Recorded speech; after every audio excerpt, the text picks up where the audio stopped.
ಇದು ಶತಮಾನದ ಮಹಾಕುಂಭ ಮೇಳ ವಿಶೇಷ ಕಾರ್ಯಕ್ರಮ. ಪ್ರಪಂಚದ ಅತಿ ದೊಡ್ಡ ಧಾರ್ಮಿಕ ಮೇಳ ಮತ್ತು ಸಾಂಸ್ಕೃತಿಕ ಮೇಳ ಅಂತಂದ್ರೆ ಅದು ಮಹಾಕುಂಭ ಮೇಳ. ಇವತ್ತಿನಿಂದ ಫೆಬ್ರವರಿ 26ರವರೆಗೂ ಸುಮಾರು 45 ದಿನಗಳ ಕಾಲ ನಡೆಯುವಂತಹ ಮಹಾಕುಂಭ ಮೇಳ. ಅದಕ್ಕಾಗಿ ಉತ್ತರ ಪ್ರದೇಶದ ಪ್ರಯಾಗ್ರಾಜ್ ಸಕಲ ರೀತಿಯಿಂದಲೂ ಕೂಡ ಸಜ್ಜಾಗಿದೆ.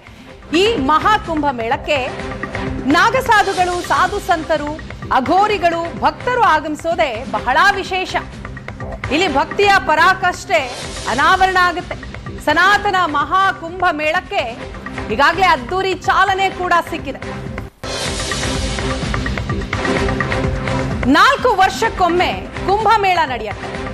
6 ವರ್ಷಕ್ಕೊಮ್ಮೆ ಅರ್ಧ ಕುಂಭಮೇಳ ನಡೆದ್ರೆ 12 ವರ್ಷಕ್ಕೊಮ್ಮೆ ಪೂರ್ಣ ಕುಂಭಮೇಳ ಆಗತ್ತೆ. ಇನ್ನು 144 ವರ್ಷಗಳಿಗೊಮ್ಮೆ ಈ ಮಹಾಕುಂಭ ಮೇಳ ಉತ್ಸವವನ್ನ ಬಹಳ ವಿಜೃಂಭಣೆಯಿಂದ ಆಚರಿಸಲಾಗುತ್ತೆ.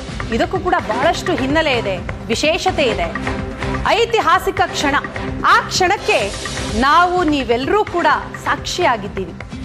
ಈ ಮಹಾಕುಂಭ ಮೇಳಕ್ಕೆ 40ರಿಂದ 45 ಕೋಟಿ ಭಕ್ತರು ಆಗಮಿಸ್ತಾರೆ ಅಂತ ಈಗಾಗಲೇ ಉತ್ತರ ಪ್ರದೇಶ ಸರ್ಕಾರ ಕೂಡ ಎಲ್ಲ ರೀತಿಯ ಸಿದ್ಧತೆಗಳನ್ನ ಮಾಡಿಕೊಂಡಿದೆ.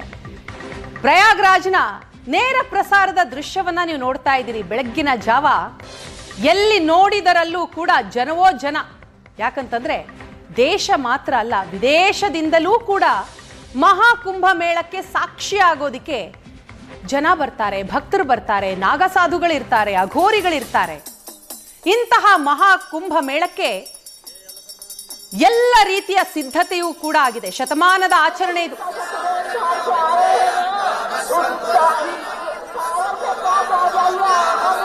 ಪ್ರಪಂಚದ ಬೇರೆ ಬೇರೆ ದೇಶಗಳಿಂದ ಭಕ್ತರು ಇಲ್ಲಿಗೆ ಬರ್ತಾರೆ.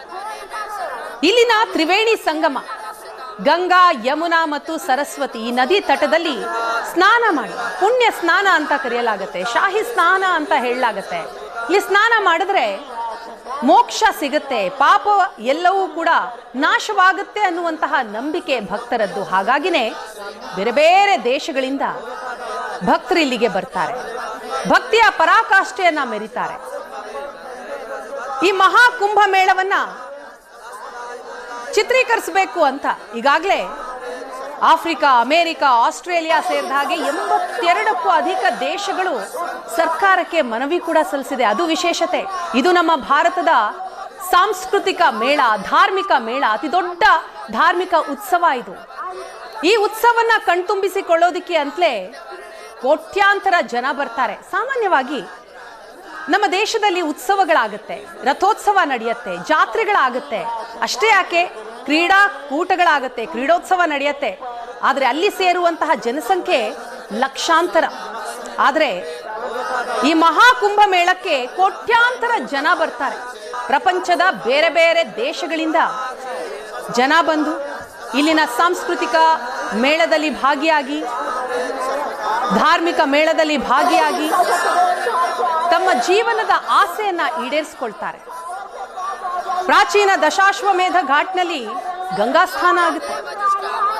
ತ್ರಿವೇಣಿ ಸಂಗಮ, ಗಂಗಾ, ಯಮುನಾ, ಸರಸ್ವತಿ ನದಿ ತಟ, ಆ ತಟದಲ್ಲಿ ಈಗಾಗಲೇ ಕೋಟ್ಯಾಂತರ ಜನ ಸೇರಿದ್ದಾರೆ. ಕಾರಣ ಪುಣ್ಯ ಸ್ನಾನ ಮಾಡಬೇಕು ಅಂತ, ಮೋಕ್ಷ ಸಿಗ್ಲಿ ಅನ್ನುವಂತಹ ನಂಬಿಕೆ, ಜೊತೆಗೆ ಪಾಪಗಳೆಲ್ಲವೂ ಕೂಡ ನಾಶ ಆಗ್ಲಿ ಅನ್ನುವಂತಹ ಹಿನ್ನೆಲೆಯಲ್ಲಿ ಭಕ್ತರು ಇಲ್ಲಿಗೆ ಬರುವಂಥದ್ದು. 144 ವರ್ಷಗಳ ನಂತರ ನಡೀತಾ ಇರುವಂತಹ ಮಹಾಕುಂಭ ಮೇಳ.